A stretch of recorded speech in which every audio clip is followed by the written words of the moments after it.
Salam sejahtera. Assalamualaikum warahmatullahi wabarakatuh. Pada kesempatan ini saya akan menjelaskan materi pertemuan 11 mata kuliah manajemen pemasaran dengan topik bahasan pengolahan data riset ekuitas merek. Subtopik bahasan yang akan kita pelajari pada pertemuan ini, yang pertama, pengertian merek dan pengertian ekuitas merek. Yang kedua, elemen-elemen ekuitas merek. Ketiga, pengolahan data riset brand awareness. Keempat, pengolahan data riset brand association. Kelima, pengolahan data riset brand perceived quality. Dan yang keenam, pengolahan data riset brand loyalty. Selanjutnya, pada sesi brainstorming, diminta mahasiswa memberikan pendapat mengenai beberapa gambar merek berikut ini, didiskusikan dengan dosen di kelas masing-masing. Subtopik bahasan pertama, pengertian merek atau brand, dan pengertian brand equity atau ekuitas merek. Pengertian merek menurut Kotler dan Armstrong adalah sebuah nama, istilah, simbol, atau desain, atau sebuah kombinasi di antaranya yang bertujuan untuk mengidentifikasikan barang atau jasa yang dihasilkan oleh produsen. Pengertian merek menurut Alma yaitu suatu tanda atau simbol yang memberikan identitas suatu barang atau jasa tertentu yang dapat berupa kata-kata, gambar, atau kombinasi keduanya. Pengertian ekuitas merek atau brand equity menurut Durianto dan kawan-kawan adalah seperangkat aset dan liabilitas merek yang terkait dengan suatu merek, nama, simbol yang mampu menambah atau mengurangi nilai yang diberikan oleh sebuah produk atau jasa, baik pada perusahaan maupun pada pelanggan. Menurut David E. Ecker dalam buku Durianto, brand equity dapat dikelompokkan dalam 5 kategori, yaitu brand awareness atau kesadaran merek, yang kedua brand association atau asosiasi merek, yang ketiga brand perceived quality atau kesan kualitas merek, keempat brand loyalty atau loyalitas merek, dan yang kelima adalah aset merek lainnya. Empat elemen brand equity di luar aset merek lainnya dikenal sebagai elemen utama dari brand equity. Pengolahan data riset brand awareness. Untuk kesadaran merek dilakukan analisis deskriptif terhadap keseluruhan responden. Jawaban responden terhadap brand awareness meliputi top of mind, brand recall, brand recognition, dan brand unaware. Untuk analisis yang pertama, top of mind, dengan pertanyaan, sebutkan satu merek minuman serbuk instan yang Anda ketahui. Diperoleh di sini bahwa 35 responden itu menjawab Nutrisari dengan persentase 35%, sementara untuk yang terendah frekuensinya yaitu Just Juice 8 responden dengan 8%. Berdasarkan data tersebut, diketahui bahwa minuman serbuk instan Nutrisari telah mendapatkan posisi yang baik dalam benak konsumen. Kedua, analisis brand recall dengan pertanyaan, sebutkan merek minuman serbuk instan lainnya selain yang Anda sebutkan pada nomor 1 di atas. Hasil jawabannya di sini, 35 responden atau 35% itu mengingat minuman serbuk instan extra joss paling tinggi, sementara frekuensi terkecil itu adalah Hore, yaitu sebanyak 2 responden atau 2%. Analisis brand recognition dengan pertanyaan, apakah Anda dapat menyebutkan merek produk minuman serbuk instan dengan ciri-ciri dan foto kemasan yang ditutup mereknya? Dari 100 responden yang menjawab ya, saya mengenal produk dengan merek Nutrisari tersebut, frekuensinya 98%. Sementara di sini untuk yang tidak mengenal sama sekali produk Nutrisari itu ada 2%. Analisis brand unaware, dari tabel tersebut dapat diketahui bahwa 2 orang atau 2% responden tidak mengenali ciri dan kemasan dari Nutrisari. Pengolahan data riset brand association. Sebelum mencari nilai asosiasi merek, dirumuskan hipotesis. HO, kemungkinan jawaban ya adalah sama untuk semua variabel yang diasosiasikan. HA, kemungkinan jawaban ya adalah berbeda untuk semua variabel yang diasosiasikan. Tahapan uji Cochrane untuk mengetahui signifikansi setiap asosiasi yang ada di dalam suatu merek dimulai dengan pengujian semua asosiasi. Dari hasil penelitian ini, hasil analisis uji Cochrane diperbandingkan antara nilai Q-nya dengan X kuadrat tabel C. Tabel C ada di lampiran di bagian akhir video ini. Dari hipotesis sebagai berikut, jika diperoleh nilai Q lebih kecil daripada X kuadrat tabel C, maka HO diterima, yang berarti semua asosiasi yang diuji saling berhubungan membentuk brand image dari suatu produk. Jika masih diperoleh nilai Q-nya lebih besar daripada nilai X kuadrat tabel C, dapat disimpulkan HO ditolak, yang berarti semua asosiasi yang diuji tidak saling berhubungan membentuk brand image dari suatu merek. Jika nilai Q lebih kecil daripada X kuadrat tabel C, maka pengujian dihentikan, yang berarti brand image suatu merek terbentuk dari asosiasi sisanya yang belum diuji dan asosiasi terakhir yang diuji.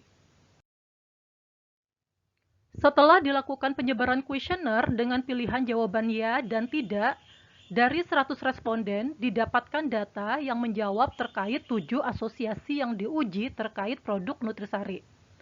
Dari tabel 2.1, kita ketahui bahwa asosiasi mengenai citra produk yang baik itu dijawab ya oleh 54 responden, sementara jawaban ya terkecil itu bahwa asosiasi Nutrisari pada produk tanpa pengawet.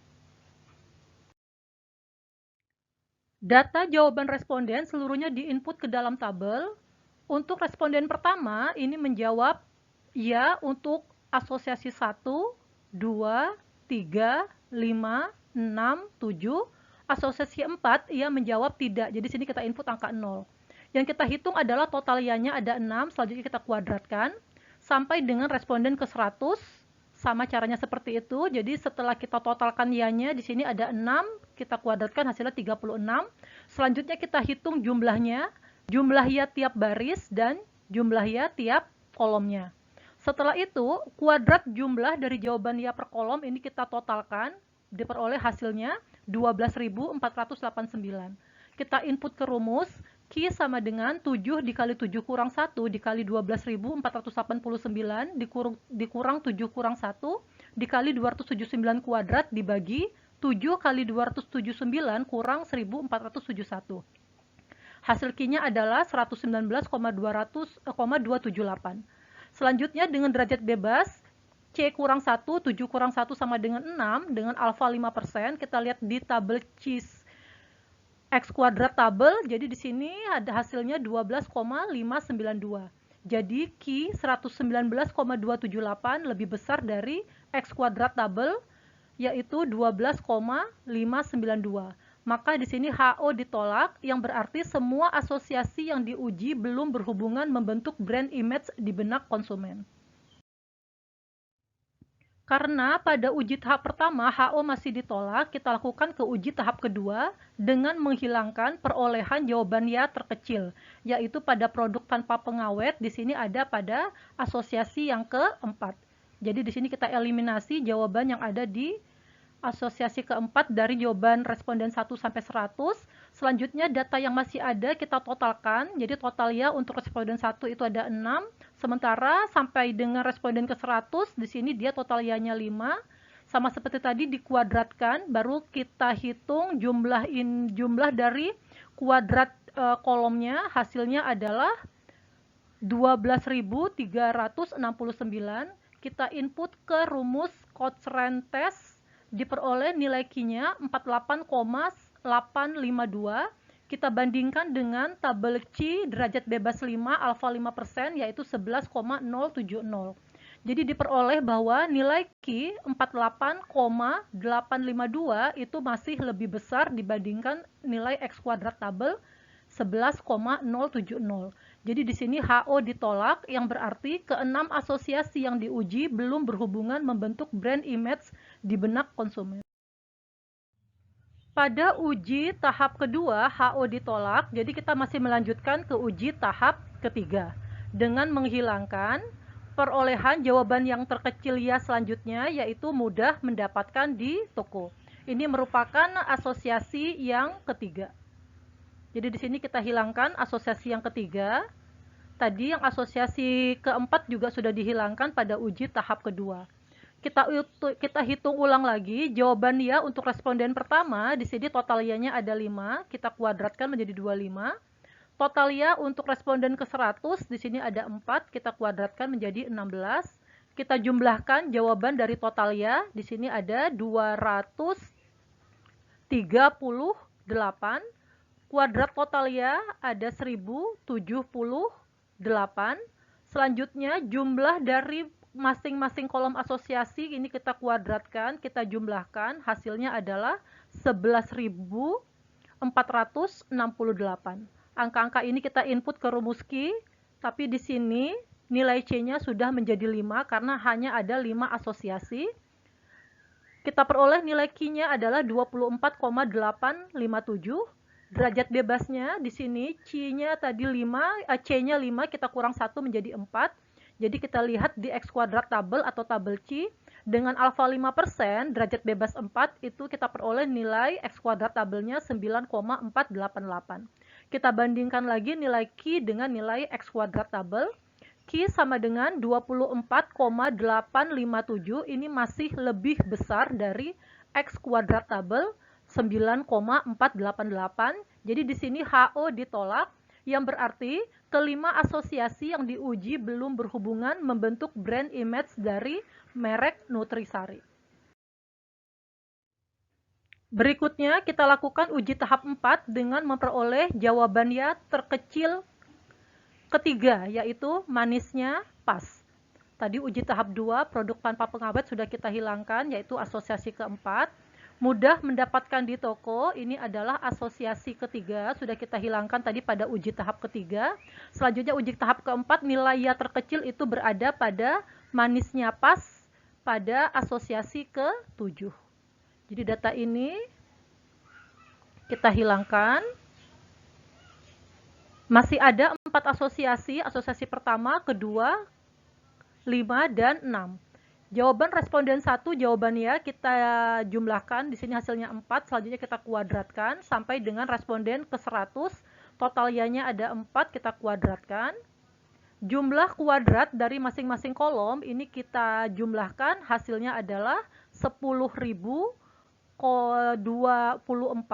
Selanjutnya total ya, di sini kita jumlahkan, hasilnya adalah 200.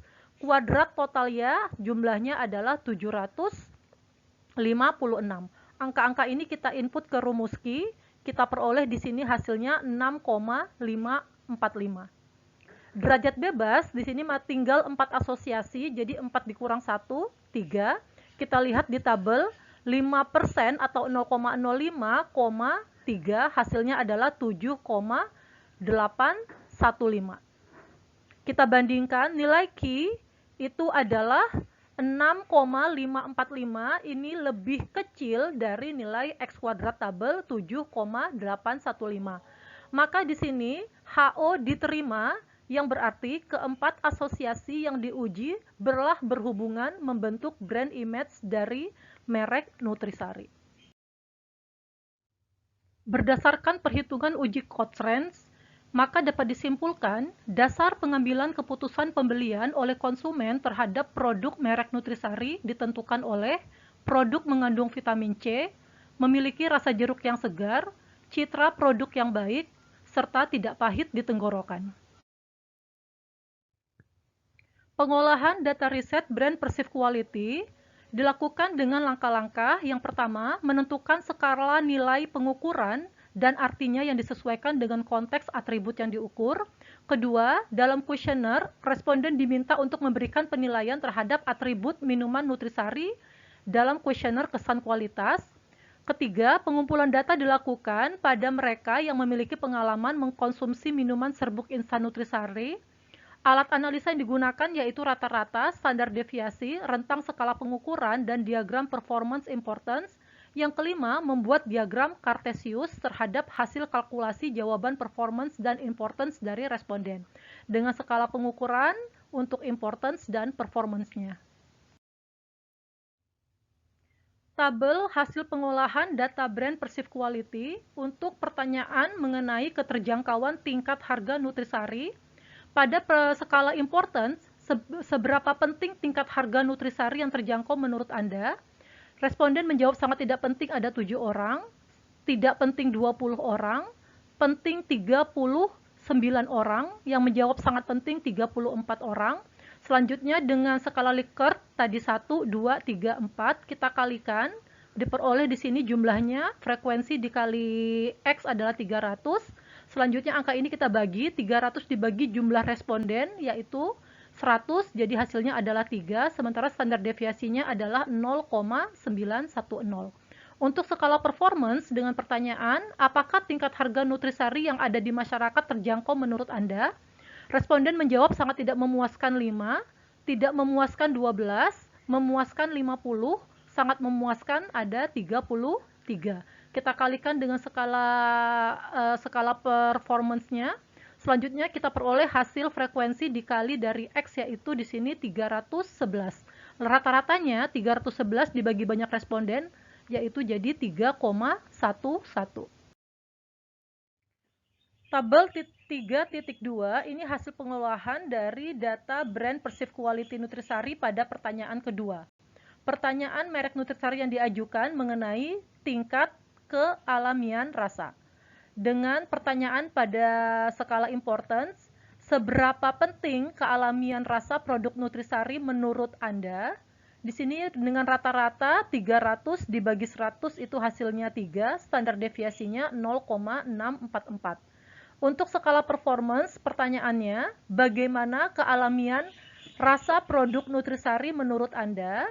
Diperoleh di sini nilai rata-ratanya 308 dibagi 100, hasilnya 3,08 dengan standar deviasi 0,580.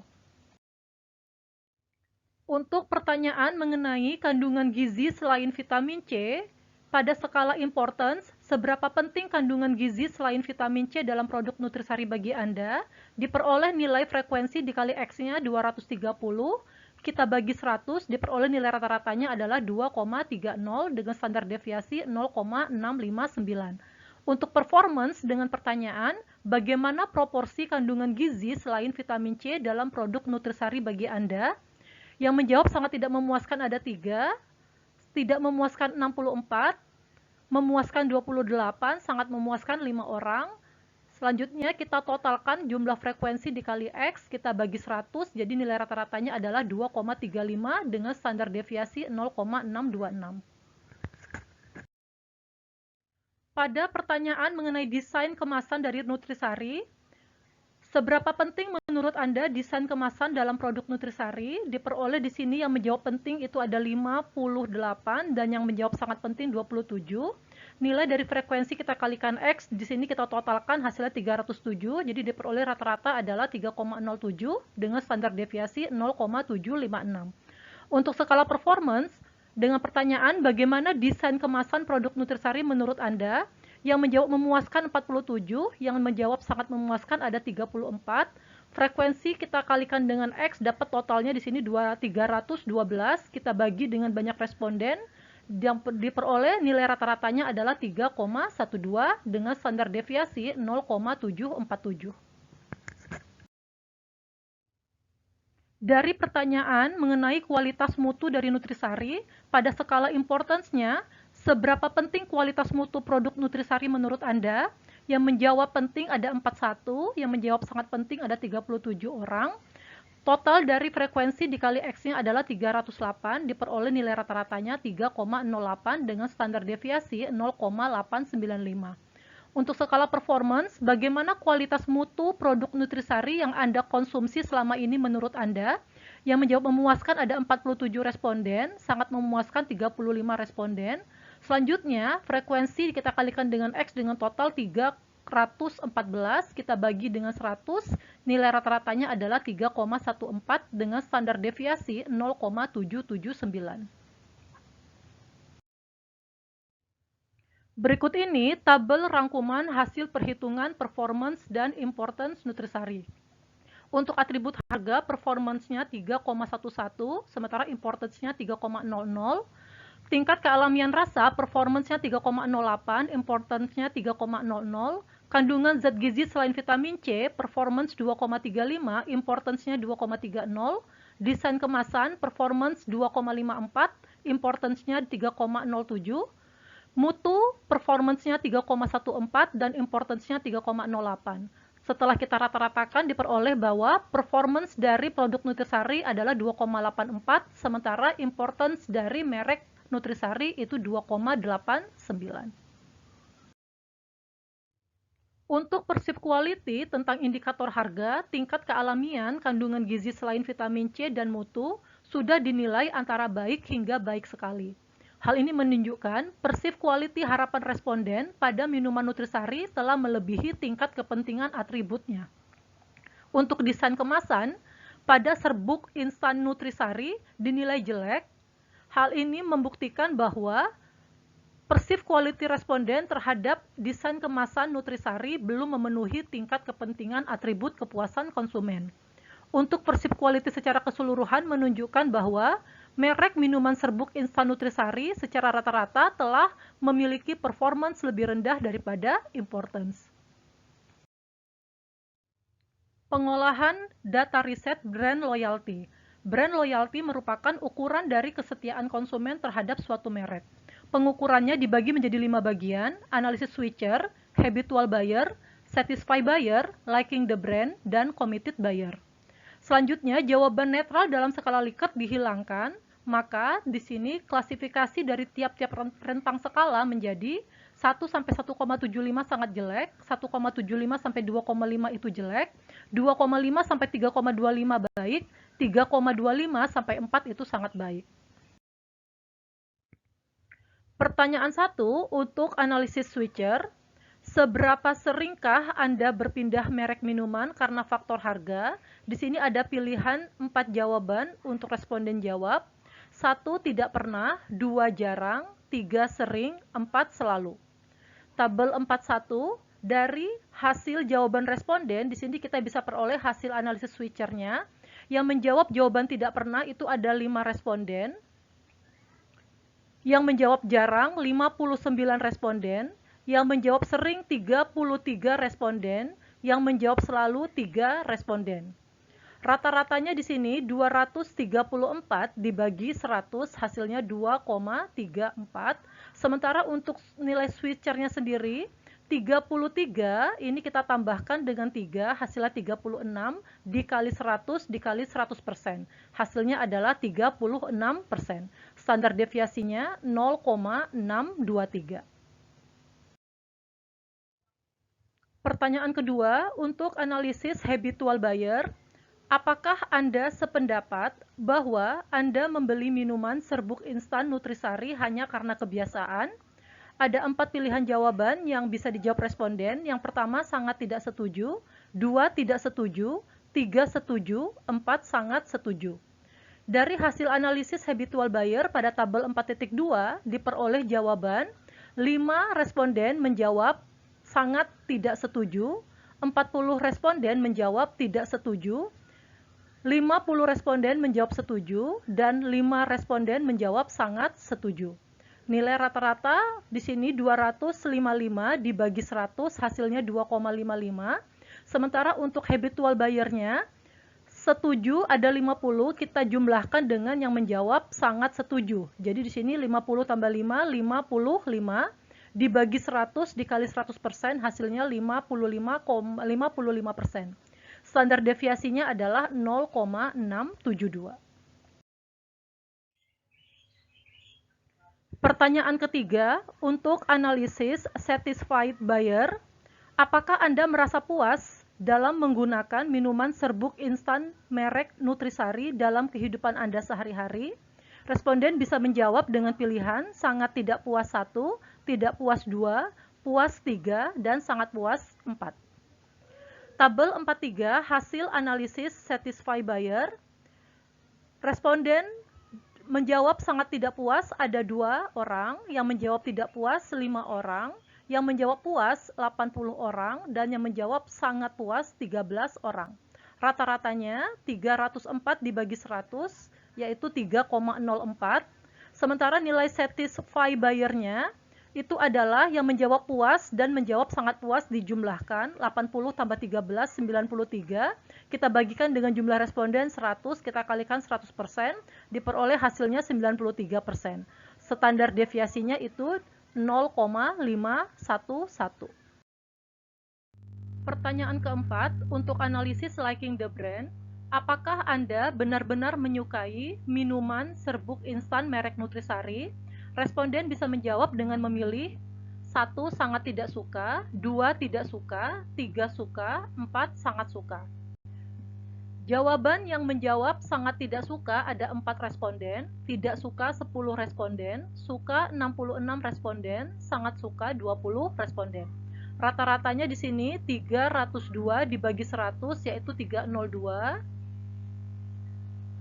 Sementara di sini untuk nilai liking the brand-nya yang menjawab suka 66, kita tambahkan dengan yang menjawab suka 20, itu hasilnya 86, kita bagi dengan jumlah responden 100, selanjutnya kita kalikan 100%, hasilnya 86%. Standar deviasinya nilainya 0,681. Pertanyaan kelima, untuk analisis committed buyer, apakah Anda menyarankan ke orang lain untuk membeli minuman serbuk instan merek Nutrisari? Responden bisa menjawab 1. Apabila tidak pernah, 2. Jarang, 3. Sering, 4. Selalu. Selanjutnya, tabel hasil analisis committed buyer-nya. Yang menjawab tidak pernah itu 3 responden, jarang 35 responden, sering 42 responden, selalu 20 responden. Rata-ratanya 280 dibagi 100, hasilnya adalah 2,80. Committed buyer-nya itu ada di jawaban sering kita jumlahkan dengan selalu. 42 ditambah 20 hasilnya 62, dibagi 100, yaitu dari jumlah respondennya, dikali 100% hasilnya 62%. Standar deviasinya adalah 0,759. Dari gambar piramida loyalitas merek dapat diketahui hasil perhitungan analisis switcher diperoleh hasilnya 36%, habitual buyer 55%, satisfy buyer 93%, liking the brand 86%, sementara di sini untuk committed buyer adalah 62%. Terlihat bahwa merek minuman serbuk instan Nutrisari sudah cukup baik karena bentuk piramida semakin ke atas cenderung semakin melebar, meskipun pada tingkat liking the brand dan committed buyer terlihat mengecil. Hal ini merupakan masalah yang harus dipecahkan melalui peningkatan loyalitas merek. Kesimpulan yang pertama, dari hasil analisis brand awareness diketahui responden memberikan penilaian yang sangat baik terhadap minuman Nutrisari. Hal ini terbukti dengan dipilihnya Nutrisari pada posisi top of mind. Kedua, dari analisis brand association yang dilakukan menggunakan rumus Koch-Ranke test, diketahui bahwa asosiasi yang berkaitan erat dengan produk Nutrisari yaitu kaya akan vitamin C, tidak pahit di tenggorokan, aroma buah yang menyegarkan, dan citra produk yang baik. 3. Dari analisis perceived quality yang dijadikan pertimbangan masyarakat untuk mengkonsumsi Nutrisari yaitu harga, kealamian rasa buah, kandungan gizi selain vitamin C, dan mutu. Untuk perceived quality desain kemasan, pada minuman Nutrisari belum dianggap penting bagi konsumen. Dari analisis brand loyalty, dapat diketahui minuman Nutrisari mempunyai konsumen paling banyak pada tingkat satisfy buyer yaitu 93%. Urutan kedua didominasi pada tingkat liking the brand yaitu 86%. Untuk ketiga didominasi pada tingkat committed buyer yaitu 62%. Urutan keempat pada habitual buyer yaitu 55%. Dan urutan terakhir yaitu analisis switcher dengan 36%. Untuk tugas pertemuan 11 dapat didiskusikan antara mahasiswa dengan dosen di kelas masing-masing.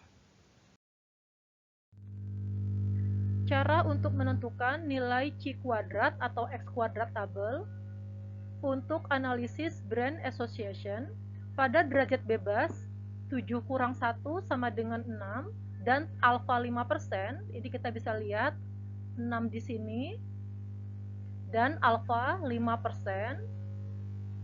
Ini kita hubungkan, jadi diperoleh untuk nilai X kuadrat tabel yang pertama pada alfa 5% derajat bebas 6 itu adalah 12,592. Cara yang sama untuk menghitung 3 derajat bebas yang lainnya pada alfa 5%. Sekian dulu penjelasan mengenai pengolahan data riset merek. Terima kasih atas perhatiannya. Salam sehat dan semoga sukses selalu.